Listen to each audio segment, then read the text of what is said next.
para ajudar a entender tudo isso que aconteceu em Brasília, a confusão lá no plenário, a votação que mudou as penas, o clima tenso que tomou conta da política, a gente conversa agora com o Fábio Zambelli, que é diretor de Public Affairs do Grupo Impress e analista político. Oi, Zambelli, boa tarde, seja bem-vindo aqui ao TJ Aparecida.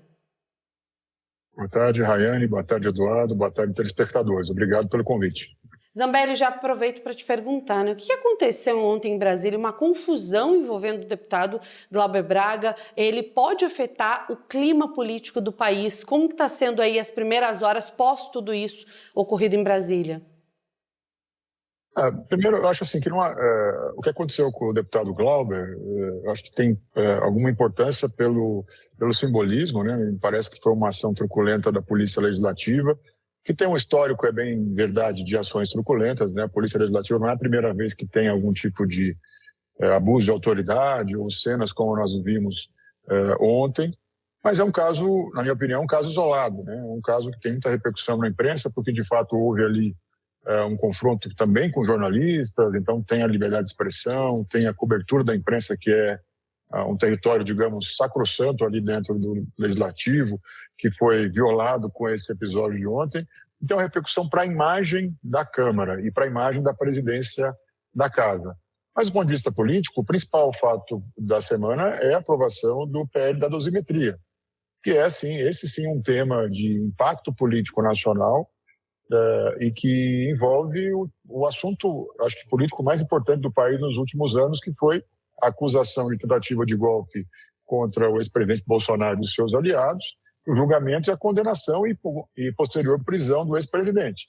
Quando a PL da dosimetria, o projeto aprovado ontem, na madrugada de hoje, na verdade, num rito bastante célere e com um regime assim até que surpreendeu a liderança das bancadas, a própria base do governo, mostra ali, na minha opinião, a força política do Centrão, no bloco de centro-direita que controla a pauta do Legislativo, de impor uma pauta que era contra o governo era contra, o Judiciário também tinha restrições, e a revelia dessas resistências, o centro político deu uma demonstração de autonomia na sua agenda e fez um gesto também para o ex-presidente Bolsonaro e para o senador Flávio Bolsonaro, que se assumiu na semana passada candidato a presidente com o apoio do pai.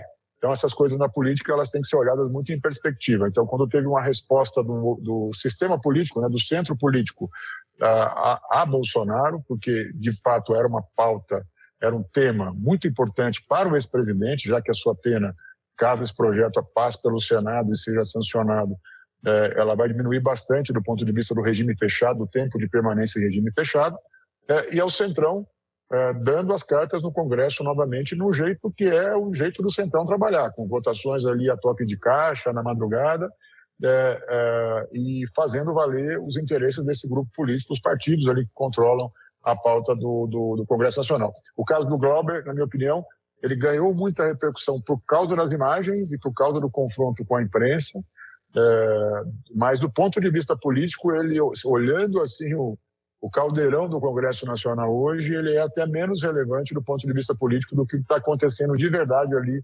no domínio da pauta política pelo Centrão.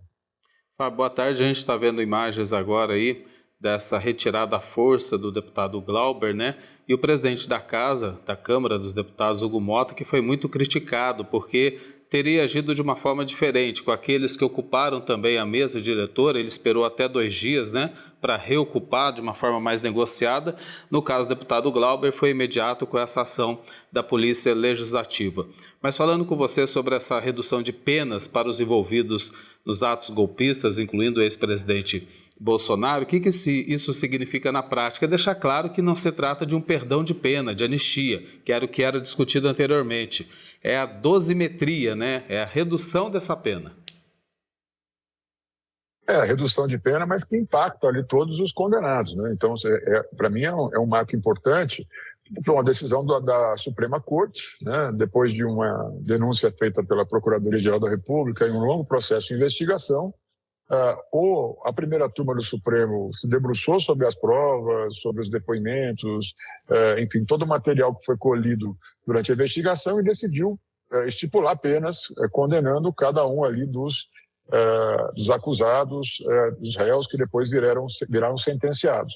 E agora o Congresso, usando também a sua atribuição de legislar, ele faz uma intervenção, digamos assim, nesse resultado do julgamento.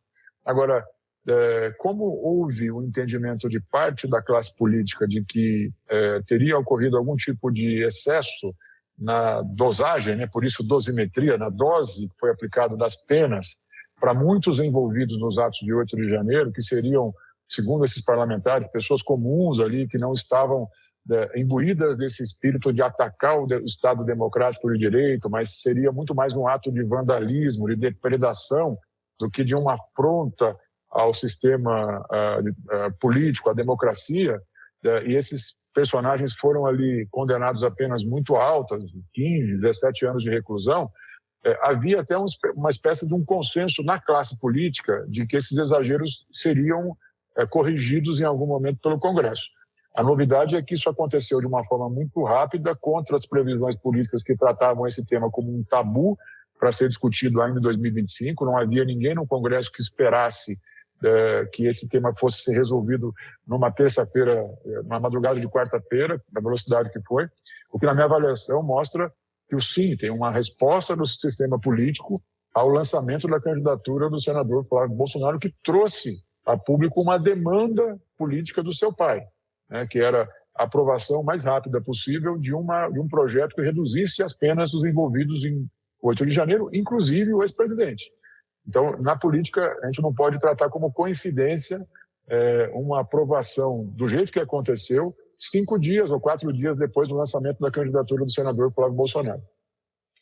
Zambelli, agora a gente está na expectativa, né? A gente está pouco mais de 3 semanas para o fim de 2025. A gente sabe que existe o recesso no Congresso. O que esperar para os próximos dias, né? Nesse cenário tão conturbado, tão confuso também? A gente vai ter alguns temas ainda controversos na pauta da Câmara, que, sobretudo as cassações ali que estão pendentes de mandato, o caso do Eduardo Bolsonaro, o caso da Carla Zambelli, do caso do Alexandre Ramagem, né, são temas ali que estão pairando ali sobre a mesa do presidente da Câmara. Ele pretende endereçar um desfecho para esses 3 casos.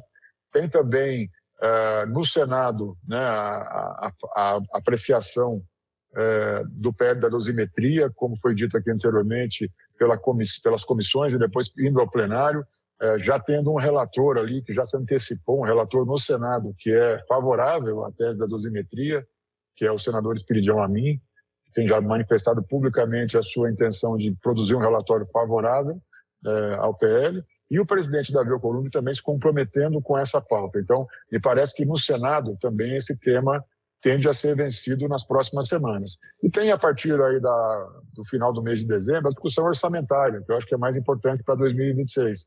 Tanto a LDO quanto a lei orçamentária precisam ser votados até o início do recesso, para que as contas públicas comecem em 2026 com algum tipo de previsibilidade. Então, acho que são os principais temas do Congresso aí nos próximos dias e próximas semanas. Fábio, quero agradecer muito a sua participação novamente aqui para a gente entender todo esse contexto político, e essas últimas horas, principalmente lá no Congresso Nacional, foram para lá de conturbadas, né? Muito obrigado pela presença, boa tarde para você, até uma próxima.